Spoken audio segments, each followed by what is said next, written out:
আমাৰ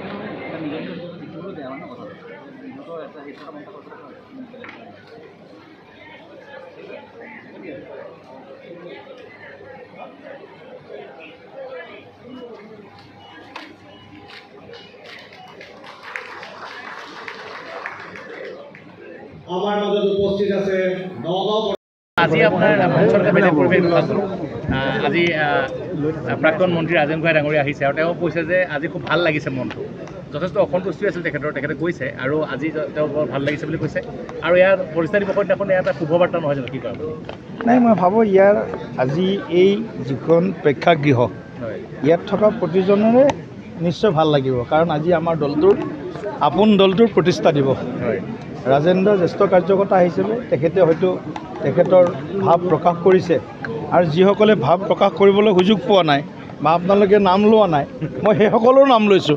প্ৰতিগৰাকী কাৰ্যকৰ্তাই আজি ইয়াত নিশ্চয় আজিৰ দিনটোত তেওঁলোকে খুব সন্তুষ্টি বা তেওঁলোকে মানে ভাল পাইছে, যাতে আগন্তুক সময়খিনি যাতে আমাৰ সকলোৰে মানে দেশৰ কাৰণে, দহৰ কাৰণে, দলৰ কাৰণে, নিজৰ কাৰণেও ভাল হয়।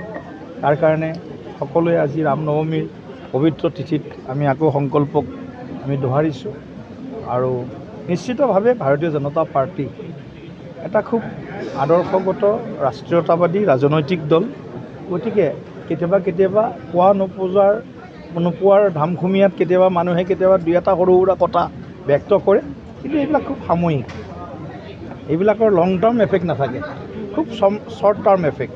গতিকে মই ভাবোঁ কেতিয়াবা যাতে শ্বৰ্ট টাৰ্ম এফেক্টটো নহয় সেইটো কথাটো আমি গুৰুত্ব দিওঁ, কাৰণ আমি এটা পৰিয়াল, বৃহৎ পৰিয়ালটোত কেতিয়াবা মতৰ কেতিয়াবা দুই এটা সৰু সুৰা অমিল হয়, কিন্তু কেতিয়াও মনৰ অমিল নহয়।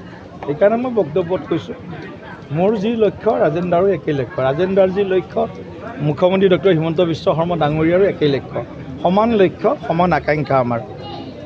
আই অসমী মা ভাৰতী সৰ্বশ্ৰেষ্ঠ ৰূপত নৱৰূপত আমি গঢ়ি তুলিব লাগে আৰু ৰাইজৰ সেৱাত অহৰ্নিশে আমি সেৱা আগবঢ়াই থাকিব লাগে। আজিৰ পৰা কেইদিনমান আগতে চামগুৰিত অসম